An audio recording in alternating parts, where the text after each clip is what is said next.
बिस्मिल्लाहिर्रहमानिर्रहीम। ये पीटीआई का झंडा है। ये लाहौर का माल रोड है।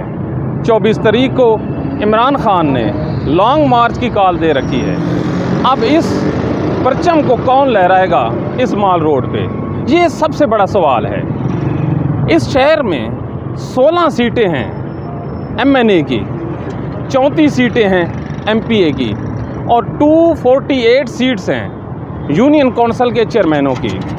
पार्टी ओहदेदारान अलग से हैं, औरतों की मखसूस सीटें अलग से हैं। अगर पर हेड फी कस आदमी 300 या 200 बंदे निकाल के इस रोड पे ले आता है तो यकीन मानिए 60,000 से ज़ायद लोग इकट्ठे हो सकते हैं। फिर लॉन्ग मार्च का जो शक्ल है, जो सूरत है, वो देखने वाली होगी।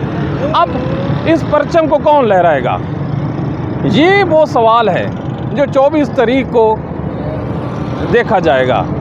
इसके लिए जो पीटीआई की लीडरशिप है, आवाम से पहले उसको निकलना होगा, ये उसकी ज़िम्मेदारी है। अब जो हालात जो बता रहे हैं, पीटीआई की जो तैयारियां हैं, सोशल मीडिया पर जो चल रहा है, उससे तो लग रहा है कि लॉन्ग मार्च कुछ ना कुछ कर दिखाएगा, लेकिन प्रैक्टिकली क्या होता है, उसके लिए पीटीआई को, लीडरशिप को इस झंडे को ऐसे लहराना होगा। अपनी दुआओं में याद रखिए, अपना ख्याल रखिए, चलते रहिए, क्योंकि चलने से ही मामला हल होते हैं। अपनी दुआओं में याद रखिए, इमरान खान का साथ दीजिए। Thank you very much.